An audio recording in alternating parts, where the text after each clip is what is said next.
하는데 현재 관련해서 그 문정인 대통령 통일외교안보 특보가요 미국 폭스뉴스와 인터뷰에서 이 김 위원장이 살아 있으며 건강하다 이렇게 얘기를 하면서 다양한 얘기를 했어요. 그렇습니다. 제가 볼 때는 그 당국 같은 경우는 사실은 이제 발언 수위를 어떤 거 조절을 하는 것 같은데요. 네.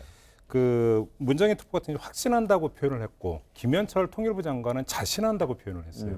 그러니까 이제 서술부가 확신 자신이라고 하는 얘기는 우리는 확인을 했다. 네. 다만 확인했다라고 하는 것 같은 경우가 여러 가지로 미세한 부분이 있기 때문에 다만 확신한다, 자신한다라고 하는 표현을 순화해서 이야기하고 있는 것 같은데 지금 뭐 당국자들이 이렇게까지 이야기를 하는 것을 보면 김정은 어떤 국무위원장의 어떤 건강 이상설은 말 그대로 썰, 확인되지 않았던 썰이고 지금 그렇게 어떤 큰 문제가 있는 것 같지는 않은 것으로 당국이 파악한 것 이렇게 좀 봐도 되지 않을까 싶은 생각이 좀 들어요.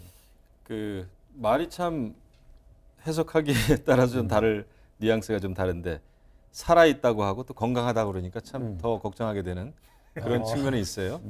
야, 살아 있다, 건강하다, alive and well 뭐 그런 표현을 썼더라고요. 그런데 제가 과거에 이제 보니까 그 국방위원장 시절에 미국에 가가지고 그 상임위원장들, 뭐 군사위원장이나 이런 분들 만나니까 그 미국의 정보 당국이 북한의 그 최고 지도자, 지도부에 대해서 상당히 내밀한 그 정보가 있어요.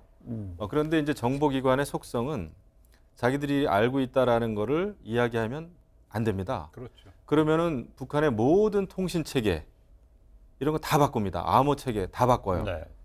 컴퓨터 아이디 다 바꿉니다. 그렇기 때문에 그 정보기관은 NCND가 맞아요. 그러니까 긍정도 부정도 하지 않는 그래야 첩보 수집, 정보 수집 기능을 계속 할 수가 있거든요.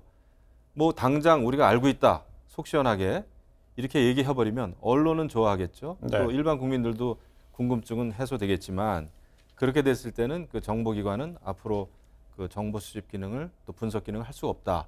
그런 것 때문에 속 시원히 얘기를 안 하는 겁니다. 그거는 우리나라 정보기관도 똑같습니다. 그래서 저는 이런 경우에는 언론은 속보 경쟁을 하겠지만은 사실은 국정 운영하는 측면에서 봤을 때는 우리가 조급해할 필요가 없고 그 사실에 바탕을 둔 객관적인 정보가 굉장히 중요합니다.